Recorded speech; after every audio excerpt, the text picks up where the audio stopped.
The morning started like any other Tuesday for James Parker. He woke up at 6, kissed his wife goodbye, and drove to the construction site where his newest building project was taking shape. James was a successful architect who had built his career from the ground up. At 45 years old, he owned his own firm and was respected throughout the city. The accident happened just before noon.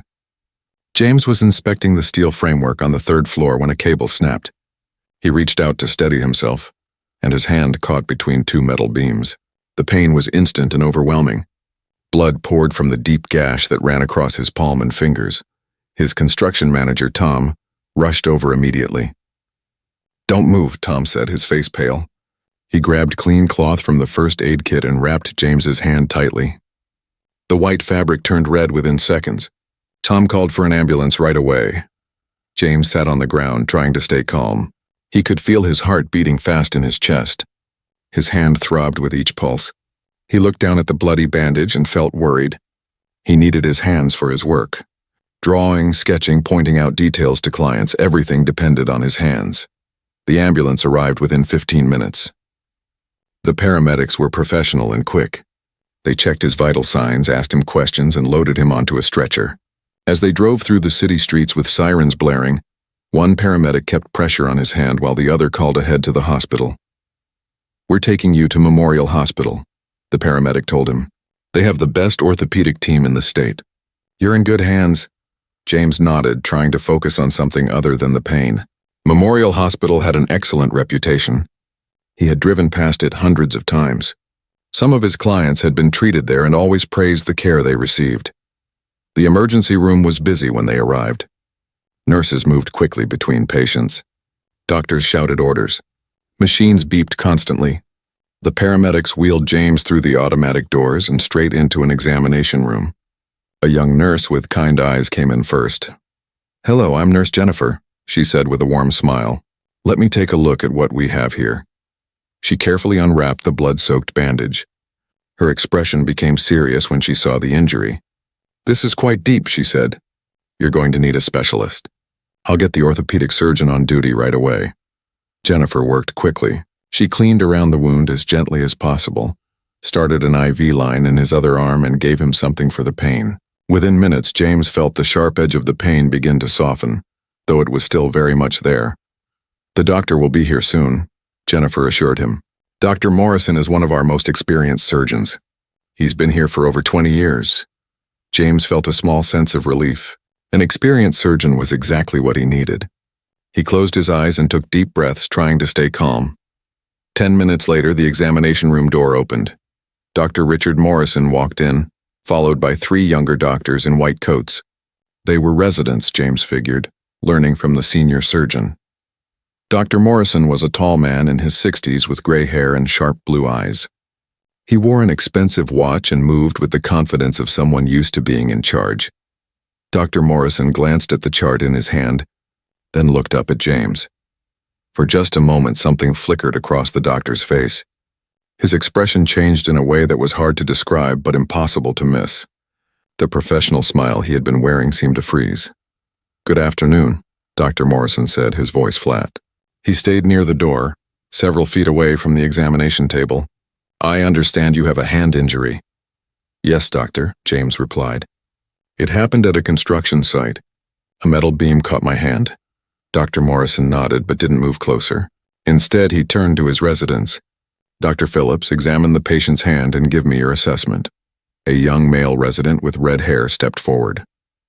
He put on gloves and carefully examined James's hand. James watched as the resident's face showed concern. The cut was deep and some of the tendons might be damaged.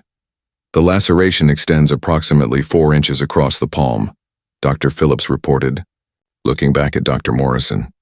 "It appears to have affected multiple tendons. There's decreased mobility in the middle and ring fingers.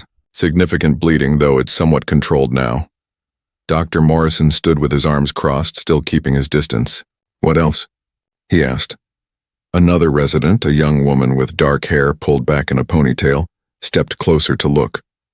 "There may be nerve involvement, Dr. Morrison," she said. "The patient should probably have surgery soon to repair the damage." James felt his stomach tighten. Surgery. He had expected it, but hearing it confirmed made it real. Dr. Morrison finally took a few steps closer but stopped at the foot of the bed. He leaned forward slightly, squinting at James's hand from where he stood. He didn't come to the side of the bed. He didn't reach out to examine the injury himself. He just looked from a distance. Dr. Morrison said. Yes, I can see that from here. Nurse Jennifer, who had been standing quietly by the equipment, spoke up. Dr. Morrison, don't you want to palpate the area? Check for nerve response directly? The room became tense. Dr. Morrison's jaw tightened. I can make my assessment from observation, nurse, he said coldly. I've been doing this for over 2 decades. I don't need to put my hands on every patient to know what needs to be done. Jennifer's eyes widened slightly, but she said nothing more. The residents exchanged quick glances with each other. Something was wrong, and everyone in the room could feel it. James lay on the examination table watching this strange interaction. He had been to many doctors in his life. He had seen specialists for various things over the years. Every single one of them had examined him directly. They touched, pressed, moved, tested. That was what doctors did. Why was this one different? Dr. Morrison continued giving instructions to his residents, telling them what tests to order and what to prepare for surgery. But through it all, he never once touched James's hand himself. He kept his distance as if there was an invisible barrier between them. One of the residents, a young Asian woman named Dr. Chen, looked confused. She kept glancing between Dr. Morrison and James, clearly sensing something was off about the situation. Dr. Morrison, Dr. Chen said carefully, in cases of severe hand trauma, don't we usually do a direct neurological assessment? Test each finger's sensation and motor function? Dr. Phillips already examined the patient, Dr. Morrison snapped. That's sufficient. Now stop questioning my methods and go prepare the surgical suite. This patient needs surgery within the hour. The residents filed out quickly, clearly uncomfortable. Nurse Jennifer gave James an apologetic look before she left to get the pre-surgery paperwork ready. James was alone with Dr. Morrison for a brief moment. The surgeon stood near the door looking at his tablet, reviewing something on the screen. He still hadn't come close to James, hadn't touched him, hadn't done what every other doctor James had ever met would do as basic practice. And in that moment, lying on the examination table with his injured hand throbbing despite the pain medication, James understood. He had faced many challenges in his life. He had worked twice as hard as his peers to build his architecture firm. He had proven himself again and again in rooms where he was the only person who looked like him. He had dealt with subtle discrimination, with assumptions, with people who underestimated him. But this was different. This was a doctor, a person sworn to help all patients equally, and this doctor was refusing to touch him because of the color of his skin. The realization hit James like a physical blow. Here he was, injured and vulnerable, needing help, and the person who was supposed to provide that help wouldn't even come near him. Dr. Morrison finally looked up from his tablet. Someone will be in shortly to prep you for surgery, he said without meeting James's eyes. Then he walked out of the room, leaving James alone with his injury, his pain, and his growing anger. James lay alone in the examination room for several minutes after Dr. Morrison left. The pain medication made everything feel slightly fuzzy, but his mind was sharp enough to understand what had just happened. He stared at the ceiling tiles, counting them, trying to process his emotions. Nurse Jennifer came back with forms attached to a clipboard. Her expression was troubled. I need you to sign these consent forms for surgery, she said softly. She pulled a chair close to his bed and sat down. How are you feeling? Physically or emotionally? James asked, surprising himself with the bitter edge in his voice. Jennifer paused. She looked at him with knowing eyes. I've worked here for 12 years, she said quietly, glancing at the closed door. I've never seen Dr. Morrison refuse to examine a patient like that, so it wasn't just his imagination. James felt validated and angry at the same time. Does he often treat patients this way? He asked. Jennifer chose her words carefully. I've seen him be distant with certain patients before, but never this obvious. I'm sorry, this isn't right. Before James could respond, the door opened again. The 3 residents came back in to prepare him for surgery. Dr. Phillips checked his vital signs. Another resident reviewed his medical history, asking about allergies and previous surgeries. Dr. Chen, the young Asian woman who had questioned Dr. Morrison earlier, examined his hand again, I'm going to test the sensation in each of your fingers, Dr. Chen explained. She was gentle and thorough. She touched different areas of his hand with a thin instrument, asking him what he felt. She had him try to move each finger, noting which movements were difficult or impossible. The ring finger and middle finger have definitely lost some function, Dr. Chen said, making notes on her tablet. There's diminished sensation along this area here, which suggests nerve involvement. James watched her work. She was professional, kind, and most importantly, she touched his hand without any hesitation. She treated him like any other patient. Why couldn't the senior surgeon do the same? Dr. Phillips started an additional IV line for the surgery. You're going to be under general anesthesia, he explained. The surgery will take about 2 to 3 hours depending on what we find once we're in there. Dr. Morrison will repair the tendons and any nerve damage. James felt his chest tighten. Will Dr. Morrison actually be performing the surgery? He asked. Or will he be directing it from across the room? The 3 residents became very quiet. They exchanged glances with each other. Dr. Chen bit her lip. Dr. Phillips suddenly became very focused on adjusting the IV. The 3rd resident, whose name tag read Dr. Patel, looked uncomfortable. Dr. Morrison is an excellent surgeon, Dr. Phillips said carefully, not quite answering the question. That's not what I asked, James replied. His anger was building, pushing through the fog of pain medication. I asked if he will actually be the one performing the surgery, or if he's going to refuse to touch me there too. Dr. Chen set down her tablet. She looked James directly in the eyes. I don't know, she admitted, but I promise you I'll be in that operating room, and I won't let anything happen that shouldn't happen. It was a small comfort, but it was something. James nodded. Thank you, he said. The residents left to prepare the operating room. Nurse Jennifer helped James change into a hospital gown. She was gentle with his injured hand, supporting it carefully. As she worked, she told him about the surgery process, what he should expect when he woke up, how long recovery might take. My husband is on his way, James told her. I called him from the ambulance. Is there somewhere he can wait? There's a surgical waiting area on the 3rd floor, Jennifer said.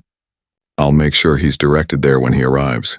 We'll keep him updated throughout the procedure. 20 minutes later, orderlies came to transport James to the surgical floor. They wheeled his bed through the busy hospital corridors. Doctors and nurses rushed past. Overhead announcements called for various staff members. The hospital was a world of its own, running 24 hours a day with its own rhythms and rules. The surgical waiting area was outside the operating rooms. James's bed was parked in a pre-op bay, separated from other patients by curtains. A surgical nurse came to check his paperwork and verify his identity.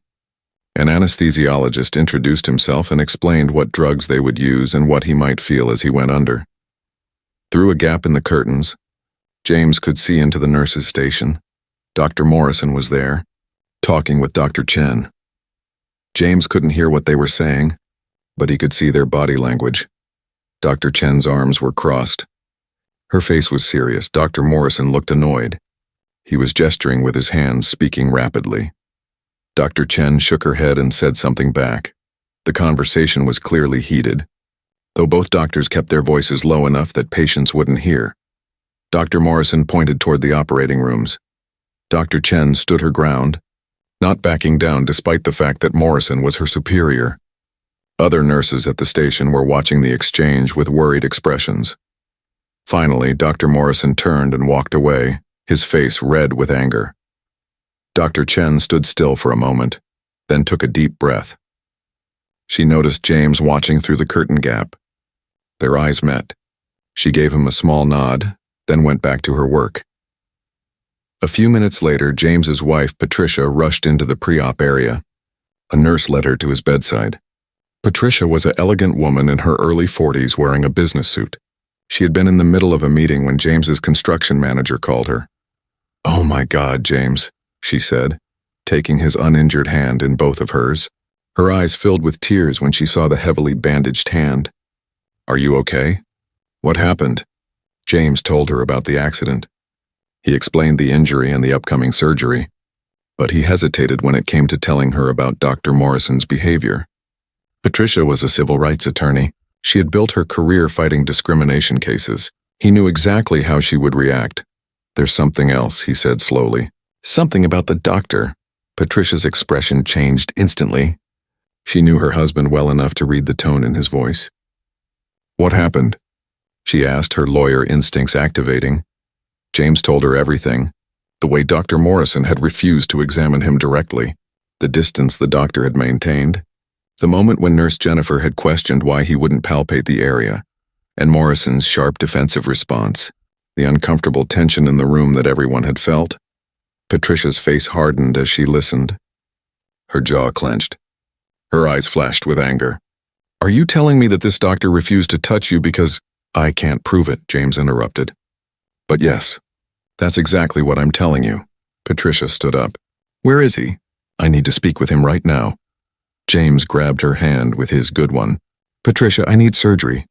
My hand is seriously injured. I don't have time for a fight right now. I just need this fixed." "This is unacceptable," Patricia said, her voice shaking with rage. "This is medical discrimination. I know what it is," James said quietly. "Believe me, I know. But right now I'm about to go into surgery. I need you to be here when I wake up.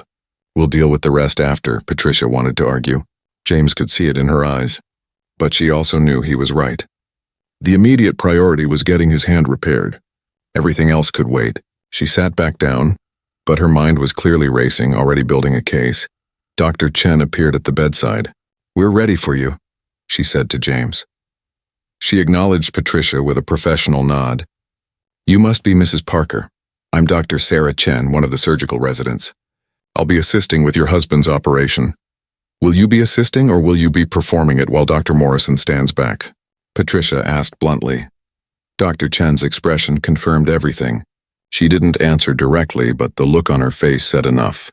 "Your husband is in good hands," she said carefully. "I promise you that."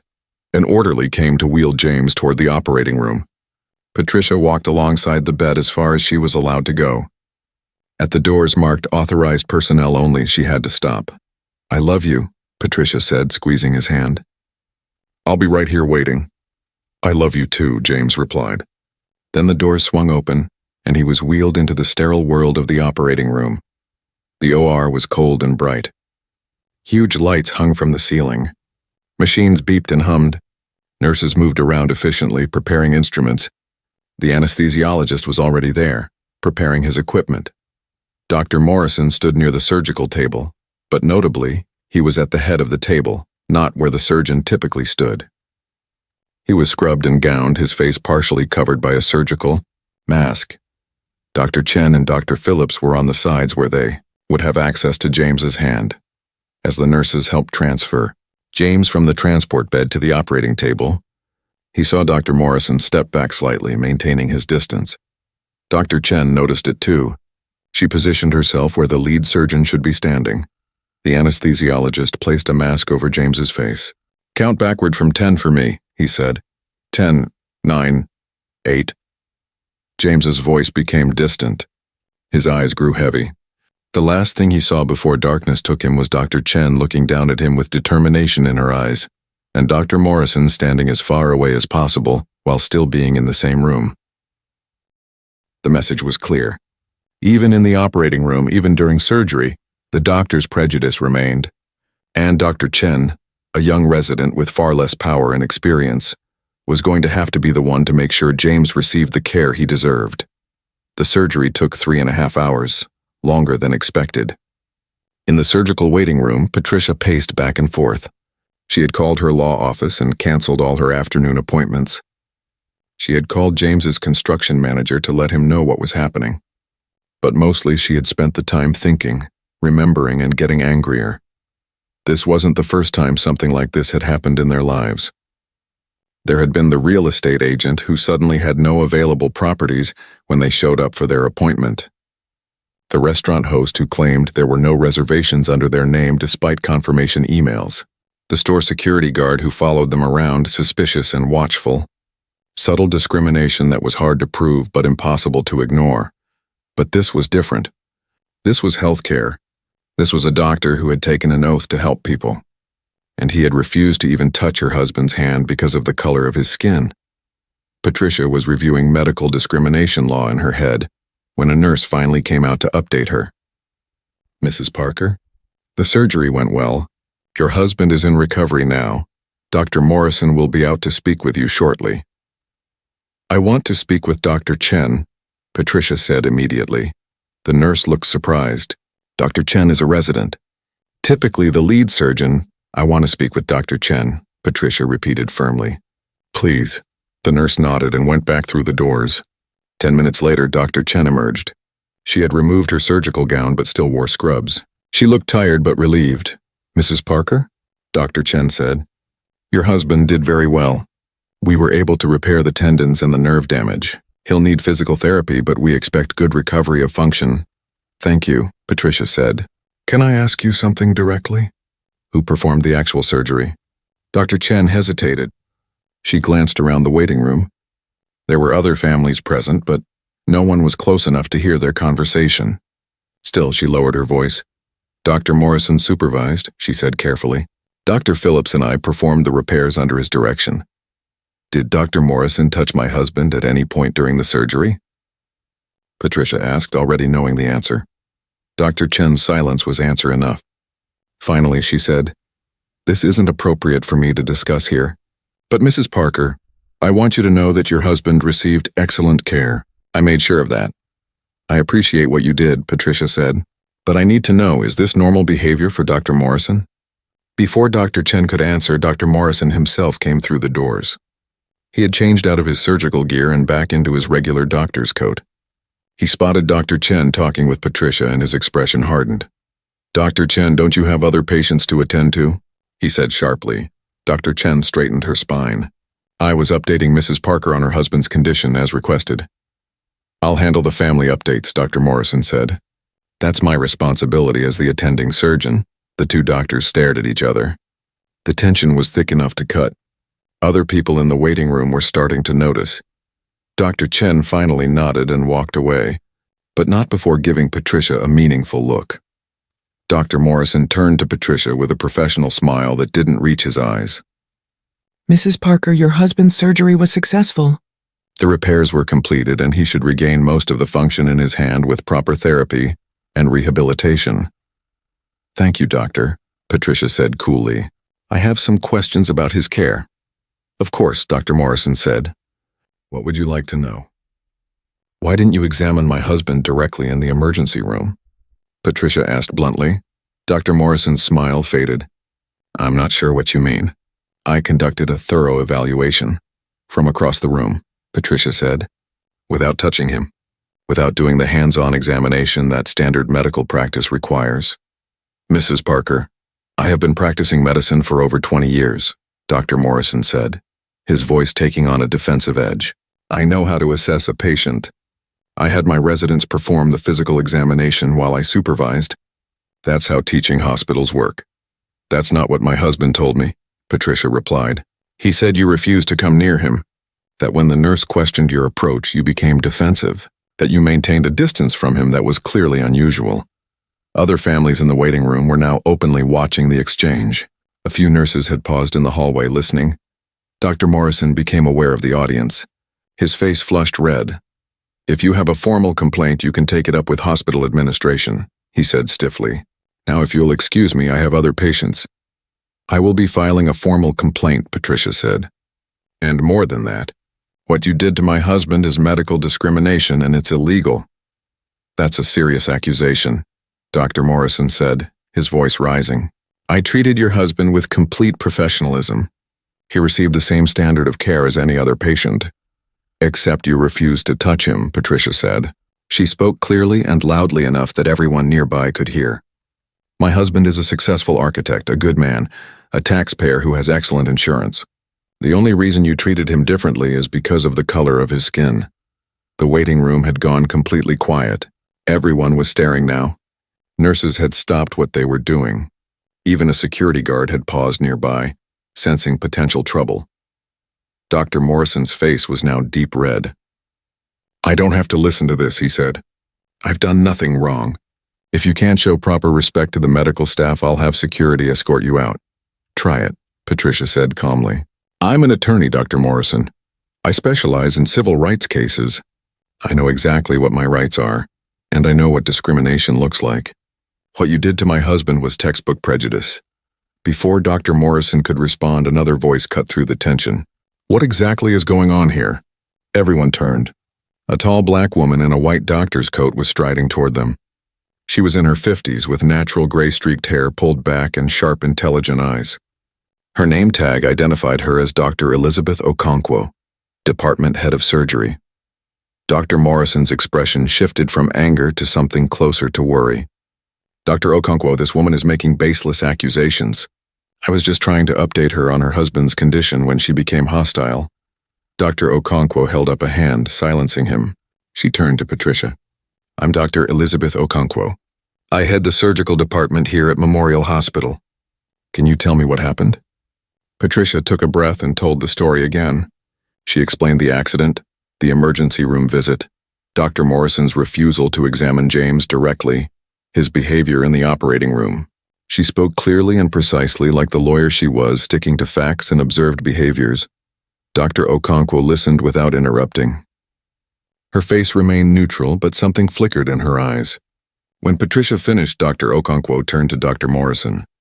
Richard, is this accurate? She asked. I conducted a proper evaluation, Dr. Morrison insisted. I had my residents do the physical examination while I supervised. That's appropriate teaching methodology. Did you perform any direct examination yourself? Dr. Okonkwo asked. It wasn't necessary, Dr. Morrison said. I could assess the injury from observation. That's not what I asked, Dr. Okonkwo said, her voice taking on a steel edge. Did you physically examine the patient yourself? Dr. Morrison's jaw clenched. No, but did you touch the patient during surgery? Dr. Okonkwo interrupted. Silence. Dr. Morrison didn't answer, which was answer enough. Dr. Okonkwo's expression hardened. Come with me now, she turned to Patricia. Mrs. Parker, I need to investigate this matter thoroughly. May I have your contact information? I'll personally follow up with you within 24 hours. Patricia pulled out a business card. Dr. Okonkwo took it and read it carefully. Civil rights attorney, she noted. I see. Mrs. Parker, I take these allegations very seriously. This hospital has zero tolerance for discrimination of any kind.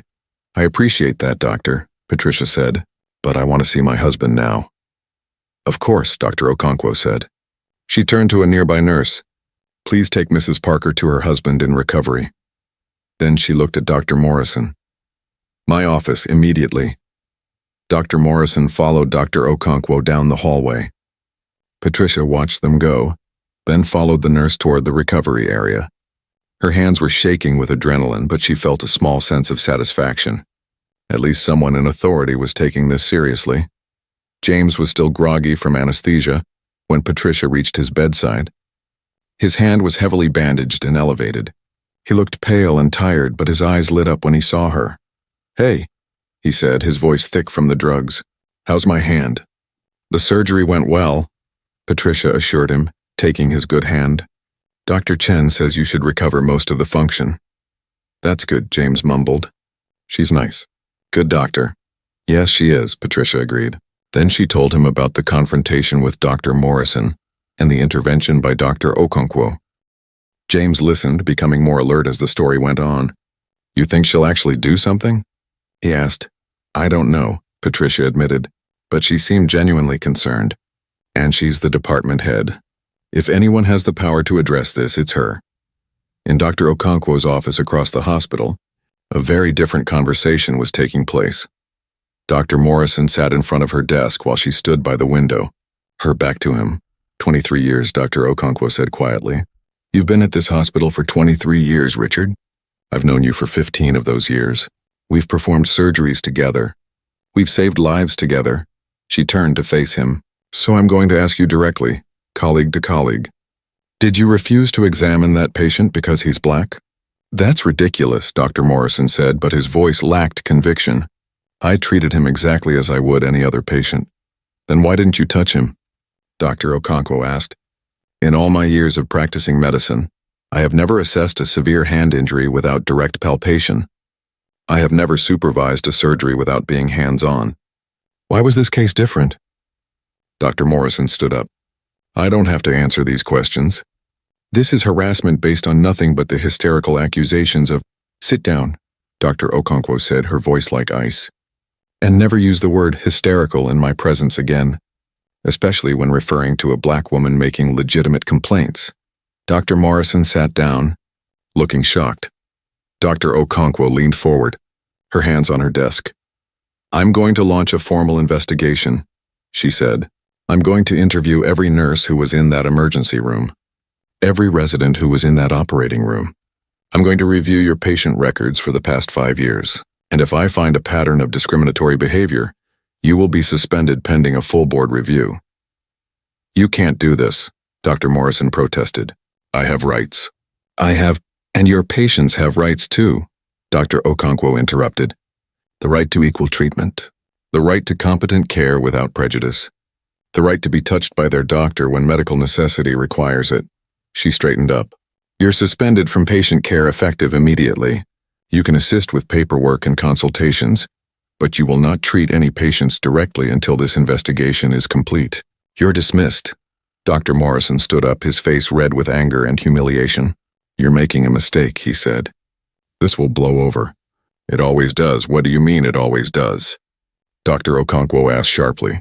Dr. Morrison realized his mistake. Without another word, he walked out of the office, slamming the door behind him. Dr. Okonkwo sat down at her desk and pulled up her computer. She began typing notes about the conversation, documenting everything while it was fresh in her mind. Then she picked up her phone and called hospital administration. This was bigger than just one incident. This was about the culture of the entire hospital, and Dr. Okonkwo was determined to get to the truth, no matter where it led. The next morning, James woke up in a private hospital room. Sunlight streamed through the window. His hand throbbed with a dull, constant ache that the pain medication only partially dulled. Patricia was asleep in the chair beside his bed, still wearing yesterday's business suit. She had refused to go home, insisting on staying with him overnight. A gentle knock on the door woke Patricia. Dr. Okonkwo entered, carrying a tablet and looking serious but kind. She was dressed in fresh scrubs, suggesting she had already been at work for hours even though it was barely 7 in the morning. Good morning, Dr. Okonkwo said quietly. I hope I'm not disturbing you too early. May I examine your hand, James? James nodded, appreciating that she had asked permission. Dr. Okonkwo washed her hands thoroughly at the sink, then carefully unwrapped the bandage. She examined the surgical site with gentle, expert hands. Her touch was confident but careful. The incision looks good, she said. No signs of infection. The swelling is normal for this stage. How's the pain? Manageable, James said. Better than yesterday. Dr. Okonkwo nodded and began carefully rewrapping the bandage. I wanted to speak with both of you about what happened yesterday. I've begun a formal investigation into Dr. Morrison's conduct. I've already interviewed the nurses who were present during your initial examination and the residents who assisted with your surgery. Patricia sat up straighter. What did they say? Several people confirmed your account, Dr. Okonkwo said. Nurse Jennifer stated that Dr. Morrison's behavior was highly unusual compared to his normal practice. Dr. Chen reported that she questioned him directly about why he wasn't performing a hands-on examination, and that his response was defensive and inadequate. She paused, looking troubled. What concerns me most is what I discovered when I reviewed Dr. Morrison's patient records. I spent most of last night going through 5 years of files. There's a pattern. What kind of pattern? James asked, though he already suspected the answer. Patients of color consistently received less direct care from Dr. Morrison than white patients, Dr. Okonkwo said. More delegation to residents. Fewer follow-up appointments scheduled directly with him. Shorter consultation times documented in the records. Nothing that would be obvious looking at individual cases. But when you examine hundreds of patients over several years, the statistical difference is significant.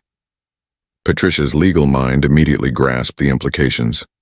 That's evidence of systemic discrimination, she said. Not just one incident, but an ongoing pattern of unequal treatment. Exactly, Dr. Okonkwo confirmed. I've reported my findings to the hospital administration and the medical board. There will be a full investigation.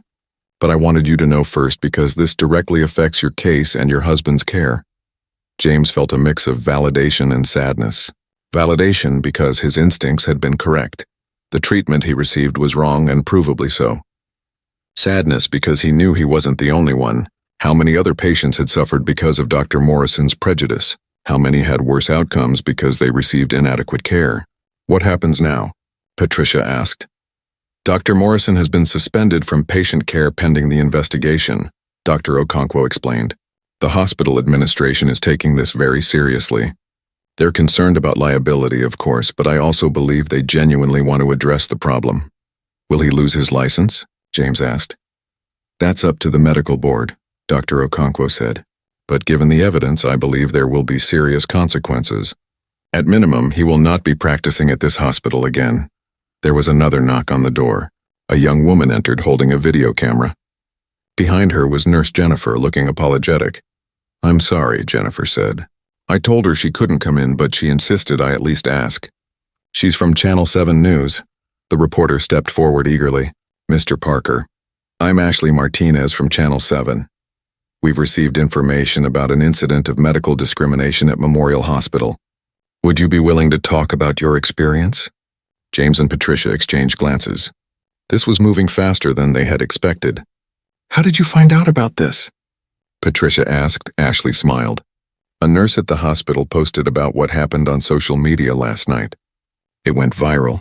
People are outraged. The hospital has been flooded with calls and emails. We'd like to hear your side of the story. Dr. Okonkwo looked displeased. This is a patient room, not a media center. If Mr. and Mrs. Parker wish to speak with the press, they can arrange to do so elsewhere, at a time when Mr. Parker is well enough. Actually, James said slowly, I think I'd like to talk. People need to know this happened. If there's a pattern like Dr. Okonkwo says, other patients deserve to know. Patricia squeezed his hand. Are you sure? You just had surgery. You're still in pain, I'm sure, James said. When has waiting ever made things better? Besides, if this story is already out there on social media, I'd rather people hear it from me directly. Dr. Okonkwo looked at him with respect. Very well, but I'll be staying here while the interview takes place, to ensure nothing compromises your medical care. Ashley set up her camera while her cameraman adjusted the lighting. Jennifer helped James sit up more comfortably in bed. Patricia stood beside him, one hand on his shoulder. The interview began. Ashley asked James to describe what happened from the beginning. He told the story calmly and clearly. The accident, arriving at the hospital, Dr. Morrison's refusal to examine him directly, the surgery where the doctor wouldn't touch him even while operating. James spoke without anger or exaggeration, simply stating facts. Somehow that made it even more powerful. How did it feel? Ashley asked. To know that your doctor was treating you differently because of your race. James was quiet for a moment. It felt like betrayal, he said finally. When you're injured, you're vulnerable. You have to trust the medical professionals caring for you. You have to believe they see you as a human being who deserves help. To realize that my doctor saw my skin color before he saw my injury, that's a betrayal of everything medicine is supposed to be about. Patricia spoke next, her attorney voice strong and clear. This isn't just about my husband. According to the hospital's own investigation, there's evidence that Dr. Morrison has been treating patients of color differently for years. How many people received inadequate care? How many conditions were missed or diagnosed late because a doctor wouldn't examine them properly? Those are questions that need answers. Ashley turned to Dr. Okonkwo. As the head of surgery, what is your response to these allegations? Dr. Okonkwo looked directly into the camera. Memorial Hospital is committed to providing equal, excellent care to all patients regardless of race, religion, or any other factor. When we fall short of that standard, we must acknowledge it, investigate it, and fix it. That's exactly what we're doing. Dr. Morrison has been suspended, there is a full investigation underway, and we will be implementing new protocols to ensure this never happens again. The interview concluded. Ashley packed up her equipment, promising that the story would air on the evening news. After she left, Dr. Okonkwo checked James's vital signs one more time. That was brave, she told him, and necessary. But I want you to prepare yourself. Once this story airs, things are going to get intense. There will be more media attention, probably protesters, definitely lawyers from the hospital's legal team wanting to talk settlement. Let them come, Patricia said firmly. We're not interested in a quiet settlement that sweeps this under the rug. We want change. That evening, the story aired on the 6 o'clock news. James and Patricia watched it on the small television in his hospital room. The segment was powerful. It showed James's bandaged hand, included clips from his interview, and featured additional reporting about Memorial Hospital. Ashley had done her research. She had found 3 other former patients of Dr. Morrison's who came forward with similar stories.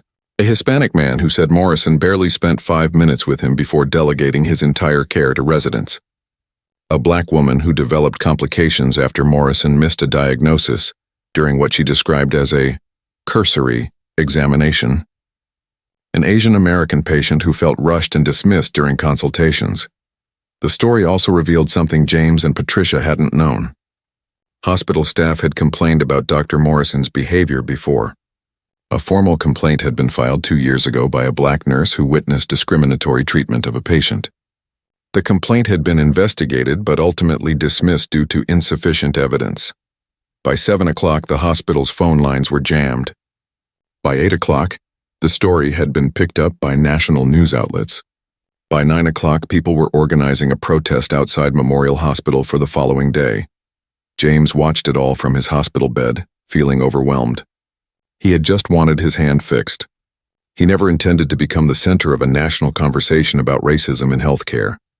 But here he was. Dr. Chen stopped by to check on him that evening. She looked exhausted. "I've been interviewed 4 times today," she told him.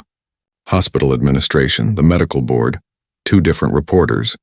Everyone wants to know what happened in that operating room. "What did you tell them?" James asked. "The truth," Dr. Chen said simply.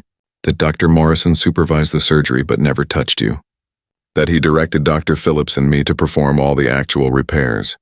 That when I questioned his approach, he told me to stop undermining his authority." She paused. "I also told them that this isn't the first time I've seen him act this way, but it was the most blatant. What will happen to you?" Patricia asked, concerned. "Will there be retaliation for speaking up?" Dr. Chen smiled tiredly. "Dr. Okonkwo has made it very clear that anyone who retaliates against staff who testified honestly will face immediate termination. I'm protected. And honestly, I don't care about my career as much as I care about doing what's right." After Dr. Chen left, James lay in bed thinking. His hand ached. His body was tired, but his mind was alert, processing everything that had happened. He thought about all the patients who had come before him, who had received inadequate care but didn't have an attorney for a wife, didn't have the resources to fight back, didn't have their story go viral. "We have to see this through," he said to Patricia. "Not just for me, for everyone who couldn't speak up." Patricia nodded. She had been thinking the same thing. "I've already started drafting a formal complaint to the medical board, and I'm going to reach out to the other patients who came forward. There might be grounds for a class action lawsuit." The next morning, James was cleared for discharge. His hand was healing well, though it would be weeks before he knew how much function he would regain. As nurses helped him prepare to leave, they could hear chanting from outside the hospital. Patricia looked out the window. Dozens of people had gathered with signs. "Equal care now. Medicine without racism. Fire Dr. Morrison." The protest was peaceful but loud, impossible to ignore. Dr. Okonkwo came to check on James one final time before he left. "I'm sorry you're going through this," she said. "But I'm also grateful. What happened to you has forced this hospital to confront problems we've been avoiding for too long. Sometimes it takes something this blatant to make change happen." James was wheeled out of the hospital in a wheelchair, hospital policy for all discharged patients. As he passed through the lobby, people stared. Some recognized him from the news. A few nodded in support. Others looked away, uncomfortable. Outside, the protesters saw him. A cheer went up. People held their signs higher. "Thank you for speaking up," someone shouted. "We stand with you," called another voice. James raised his good hand in acknowledgement. Patricia helped him into their car. As they drove away from Memorial Hospital, James looked back at the building. His hand would heal, but the wounds exposed by his experience went deeper than torn tendons and damaged nerves. The question now was whether the hospital, and the medical community as a whole, was ready to heal those wounds too. 3 days after James left the hospital, the story exploded beyond anyone's expectations. What started as a local news segment about discrimination at Memorial Hospital had become a national conversation about racism in healthcare. Every major news network picked it up. Social media was flooded with people sharing their own stories of medical discrimination. The hashtag #DoctorsShouldCare was trending worldwide. James sat in his home office, his injured hand elevated on pillows, scrolling through the endless stream of comments and articles on his laptop. Patricia had advised him to stay off social media, but he couldn't help himself. He needed to see what people were saying. Some of the stories broke his heart. A woman wrote about her elderly father being ignored in an emergency room for hours, while white patients who arrived after him were seen first.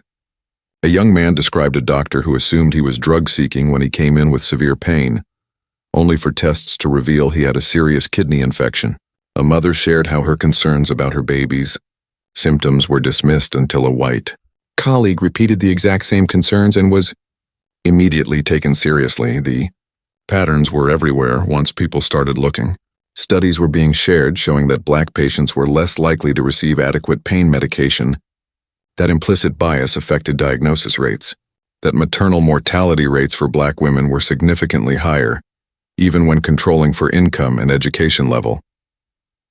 James's phone rang constantly. Reporters wanting interviews, patients of Dr. Morrison's wanting to share their stories, civil rights organizations offering support. It was overwhelming. Patricia had taken time off work to help manage the situation. She had hired a public relations consultant to handle media requests. She had organized the other patients of Dr. Morrison's who wanted to join a potential lawsuit. She was in full attorney mode, building a case that went far beyond one doctor's behavior to address systemic problems in the medical system. On the fourth day, Memorial Hospital held a press conference. James and Patricia watched it live on television. The hospital's CEO, Robert Whitmore, stood at a podium looking uncomfortable. Beside him were Dr. Okonkwo and the hospital's chief medical officer. Memorial Hospital takes the allegations of discriminatory behavior very seriously, Whitmore read from a prepared statement. We have completed our preliminary investigation into Dr. Richard Morrison's treatment of patients, and the findings are deeply troubling. Dr. Morrison has been terminated from his position at Memorial Hospital, effective immediately.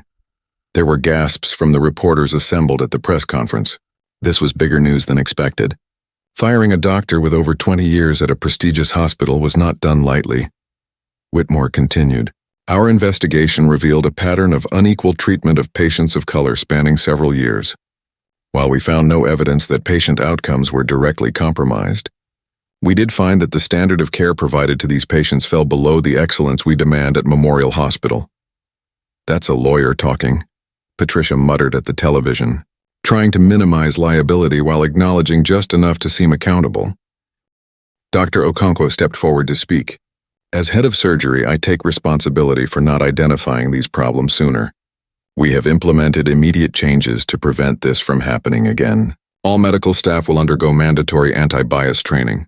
We are establishing an anonymous reporting system for staff to report concerns about discriminatory behavior, and we are creating a patient advocacy board with diverse community representation to review complaints and recommend policy changes. Questions erupted from the reporters. Has Dr. Morrison lost his medical license? Will there be criminal charges? How many patients were affected? Is the hospital facing lawsuits?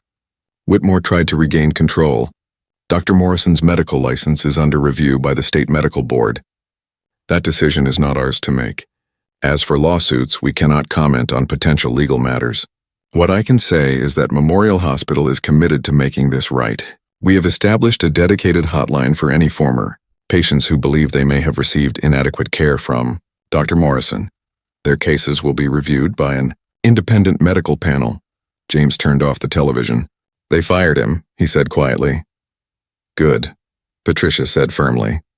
But that's just the beginning. The medical board hearing is next week. That's where we'll really find out if there are consequences that matter. The medical board hearing was held in a large conference room at the state medical licensing office. James attended, despite his lawyer's advice to stay home and rest. His hand was still bandaged, though he had started physical therapy. The therapist said he was healing well, but it would be months before he knew if he would regain full function. The room was packed. James and Patricia sat in the front row. Behind them were other patients of Dr. Morrison's, nurses from Memorial Hospital, and reporters who had been allowed to observe. Dr. Morrison sat at a table with his attorney, looking older and smaller than James remembered. Dr. Okonkwo was there to testify, along with several other doctors and nurses from Memorial Hospital. The medical board consisted of 7 members: doctors, medical ethicists, and public representatives. The chairwoman, Dr. Sandra Williams, called the hearing to order. "We are here to determine whether Dr. Richard Morrison violated medical ethics and standards of care in his treatment of patients," Dr. Williams stated. "We will hear testimony from multiple witnesses, review medical records and hospital documentation, and make a determination regarding Dr. Morrison's medical license." The hearing lasted 2 full days. James testified about his experience, describing in detail how Dr. Morrison refused to examine him. His testimony was calm and factual, but you could hear the emotion underneath every word.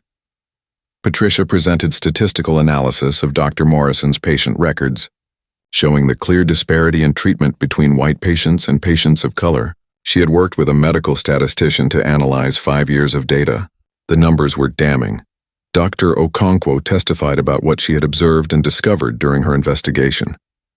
She spoke about the dismissed complaint from 2 years ago, about the warning signs that had been ignored, about the institutional failures that allowed Dr. Morrison's behavior to continue unchecked. Nurse Jennifer testified, her voice shaking but determined. She described watching Dr. Morrison refuse to touch James, and how it had troubled her even though she hadn't felt empowered to challenge a senior surgeon more forcefully in the moment.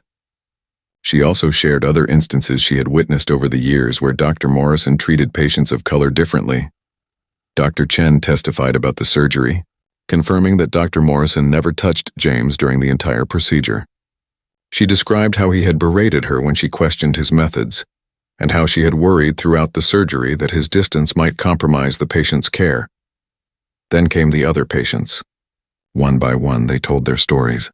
The man whose symptoms Dr. Morrison dismissed, leading to a delayed cancer diagnosis. The woman who felt rushed through consultations and never got answers to her questions. The teenager whose pain complaints were attributed to drug seeking before tests revealed a serious condition. Dr. Morrison's attorney tried to defend him.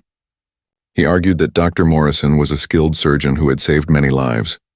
He suggested that the statistical differences were coincidental, not evidence of discrimination. He claimed that Dr. Morrison's approach with James was merely an alternative teaching method, not a refusal to provide care. But the evidence was too strong. The patterns were too clear. When Dr. Morrison himself took the stand, his testimony was defensive and evasive. He couldn't explain why his treatment patterns differed so dramatically based on patient race. He couldn't justify his behavior in James's case within any accepted medical standard. On the evening of the second day, the medical board went into deliberation. It took them 3 hours to reach a decision. When they returned, Dr. Williams read the verdict. The board finds that Dr. Richard Morrison engaged in a pattern of discriminatory behavior that violated both medical ethics and his duty to provide equal care to all patients. His refusal to conduct proper physical examinations of patients of color represents a fundamental failure of his professional obligations. His behavior during the treatment of James Parker was particularly egregious, showing clear racial bias that compromised the standard of care. Dr. Williams paused, looking directly at Dr. Morrison.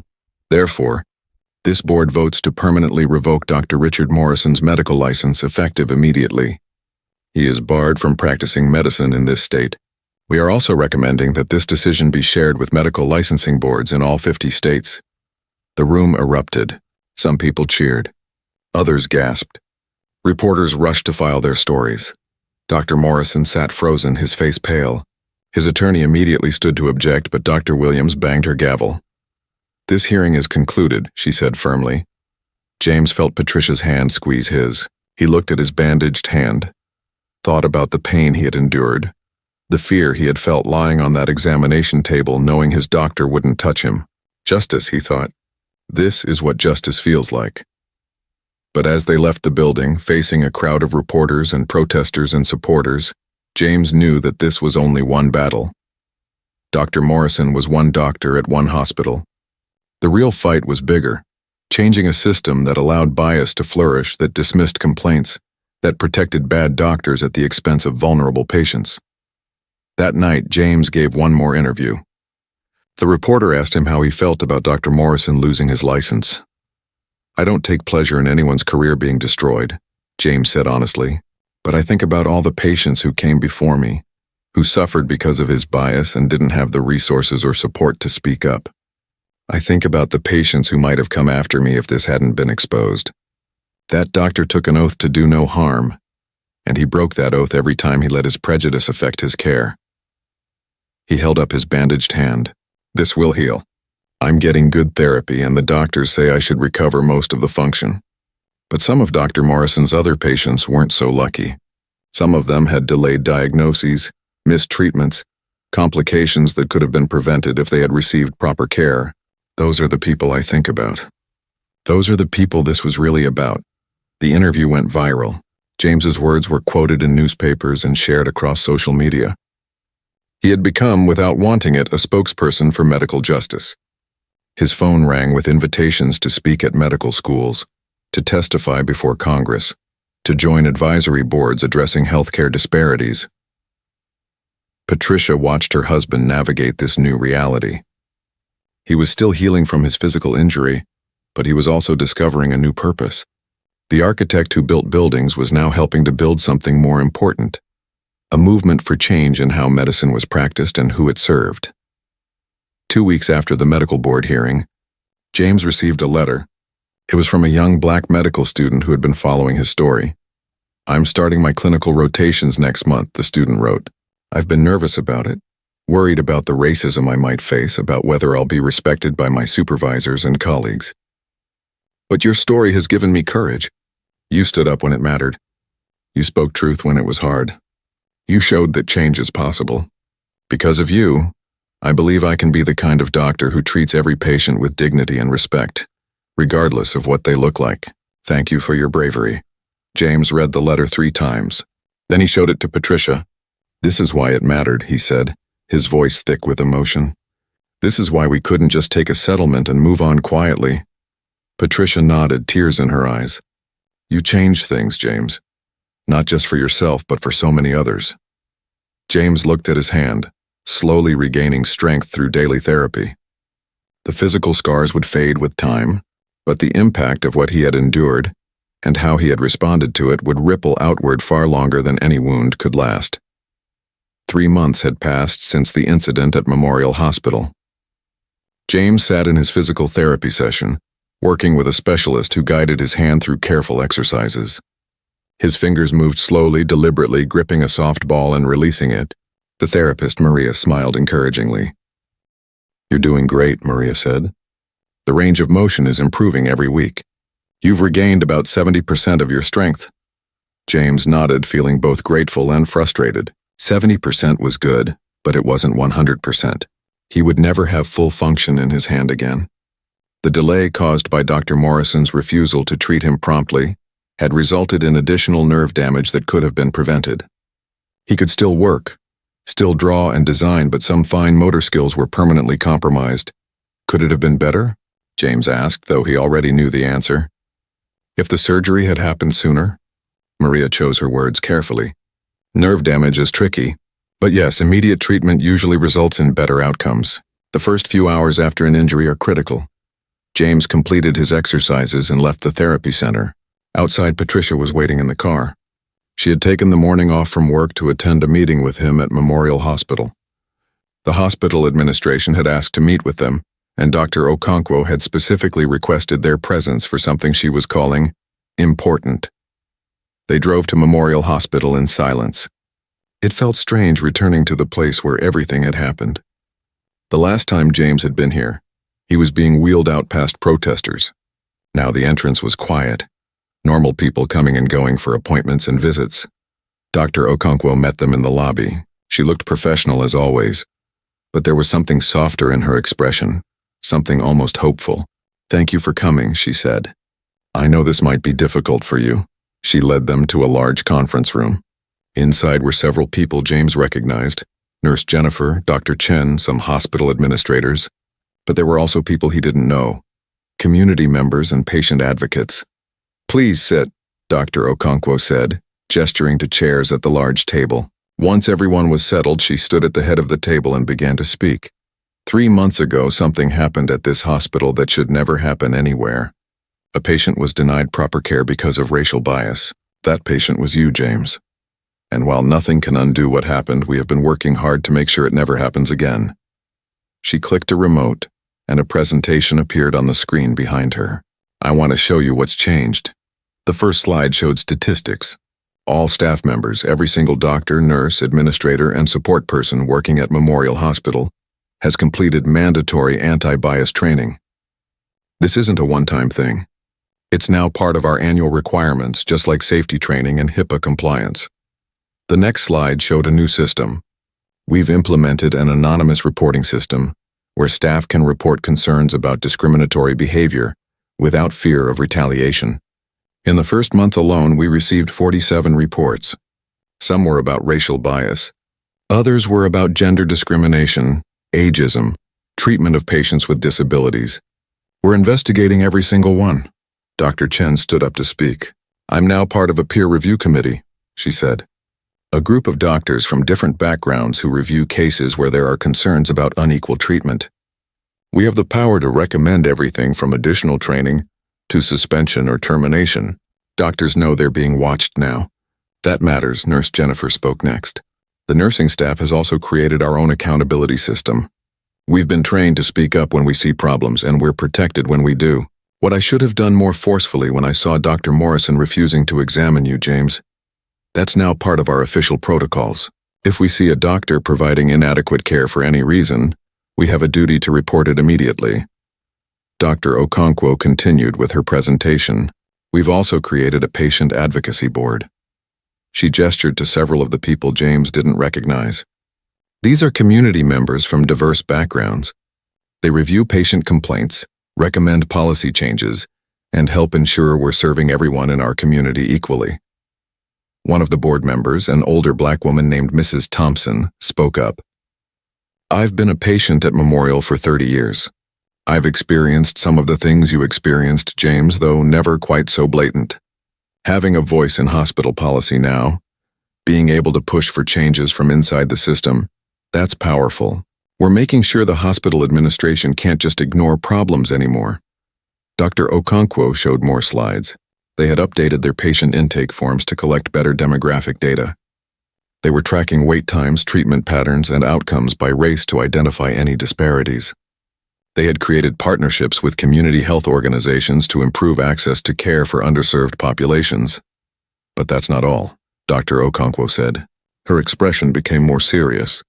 We also conducted a comprehensive review of patient care over the past 5 years, focusing on cases where there might have been discriminatory treatment.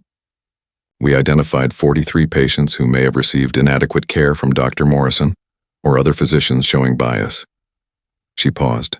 We've reached out to all 43 patients.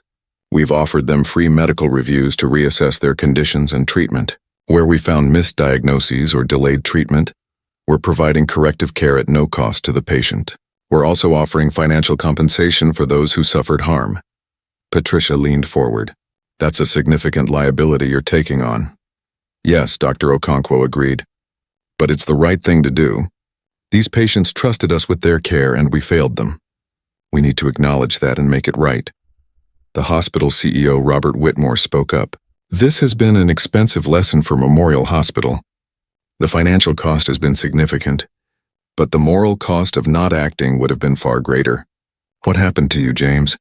Exposed problems that had been festering for years. You forced us to look at ourselves honestly. That was painful but necessary. James sat quietly, taking it all in. These were impressive changes. Real systemic changes that went beyond just firing one bad doctor. But he still felt conflicted. Why are you showing me this? He asked, and why does my approval matter? Dr. Okonkwo sat down across from him. Because you're the reason this happened.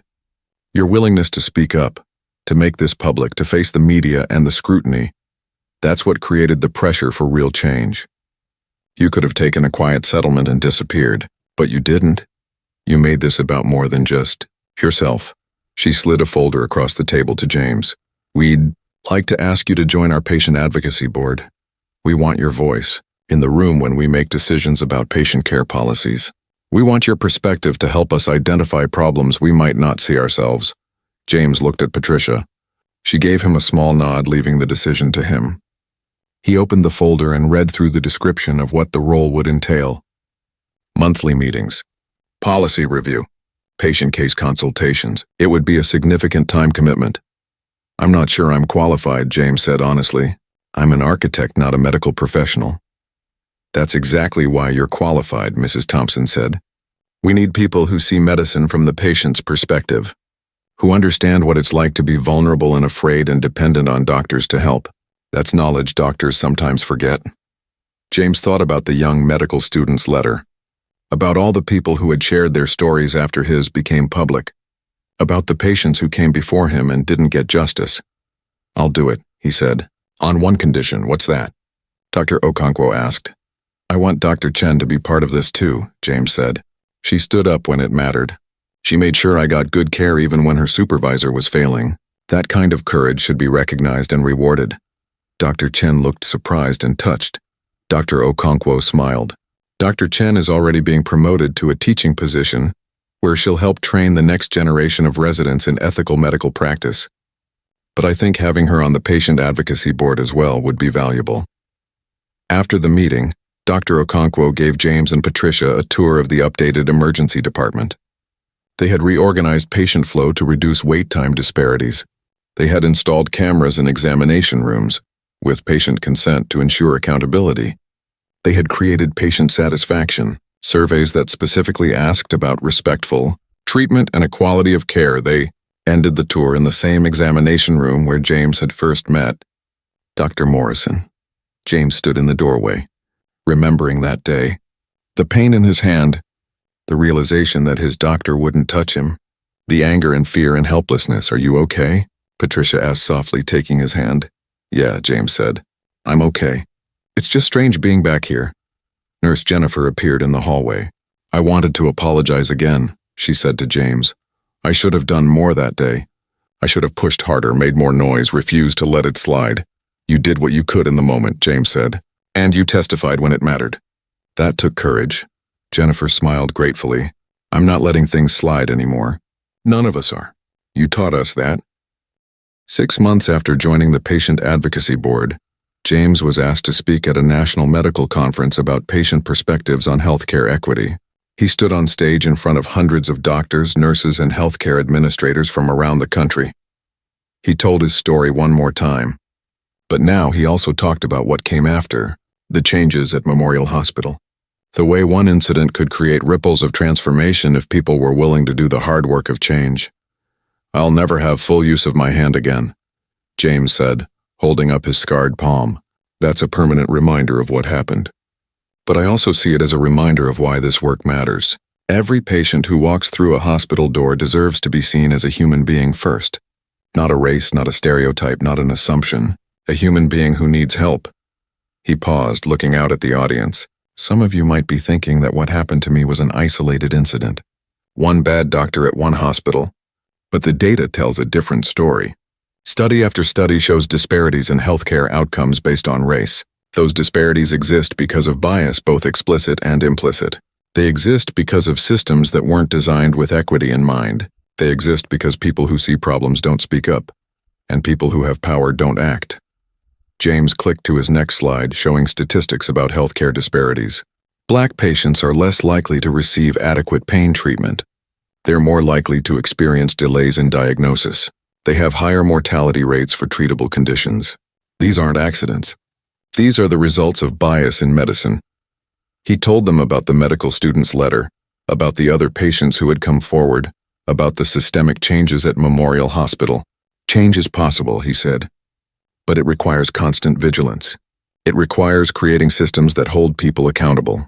It requires listening to patients when they tell you something is wrong. It requires being willing to examine your own biases and blind spots. The presentation ended with a question and answer session. A young doctor stood up. What can I do as an individual physician to ensure I'm not contributing to these disparities? James thought about Dr. Chen, about her willingness to question authority and put patient care first. Speak up when you see something wrong. Examine your own assumptions about patients. Listen more than you talk. And remember that every patient deserves to be touched, examined, and treated with the same care and attention, regardless of what they look like. An older physician raised his hand. Some people are saying we're being too sensitive about this, that political correctness is interfering with medical practice. What do you say to that? James's expression became serious. I say that political correctness is just a phrase people use when they don't want to treat others with basic respect and equality. There's nothing political about expecting a doctor to actually examine a patient. There's nothing correct about demanding equal care. That's just medicine. If you're not willing to provide equal treatment to all patients, you shouldn't be practicing medicine. The audience applauded. After the conference, dozens of doctors approached James to thank him, to share their own experiences with bias in medicine, to ask for advice on how to make changes at their own hospitals. One elderly black physician, a woman in her 70s, took James's hands in hers. I've been fighting this fight for 50 years, she said, tears in her eyes. When I was in medical school, I was the only black woman in my class. Patients refused to let me treat them. Other doctors questioned my competence. I've spent my whole career trying to prove I belonged. Seeing young people today speak up the way you have, demanding better, it gives me hope that things really can change. That night, James sat in his hotel room and looked at his hand. He had done his exercises that morning. He had 75% function now, maybe more. It would never be perfect, but it was enough. He could work. He could draw. He could live a full life. But more importantly, he had used his experience to create something meaningful. The Patient Advocacy Board at Memorial Hospital was now being used as a model by other hospitals across the country. Medical schools were inviting him to speak to students about patient perspectives. Policymakers were consulting him on healthcare equity legislation. His wife called as he was getting ready for bed. How did it go? Patricia asked. Good, James said. Really good. I think people are listening. Of course they are, Patricia said. You're speaking truth they need to hear, James smiled. How are things with the lawsuit? Patricia had been working on a broader case against systemic discrimination in healthcare, using James's case as the foundation, but expanding to address industry-wide issues. We're making progress. It's going to take years, but I think we can win some real policy changes. They talked for a few more minutes before saying goodnight. James turned off the lights and lay in bed, thinking about everything that had happened. He had gone to the hospital 6 months ago, just wanting his hand fixed. He never imagined he would become an advocate for healthcare equity, a voice for patients who couldn't speak up for themselves. But life had a way of pushing you toward your purpose, even through pain and injustice. Especially through pain and injustice. James had learned that the hard way, and now he was determined to use what he had learned to help others avoid the same experience. The next morning, James returned to Memorial Hospital for his regular Patient Advocacy Board meeting. As he walked through the lobby, he saw a young black man checking in at the emergency desk. The man looked nervous, in pain, uncertain about what kind of treatment he would receive. James caught his eye and gave him a small, encouraging nod. The young man looked surprised but nodded back. In that brief exchange, James felt something powerful. Hope.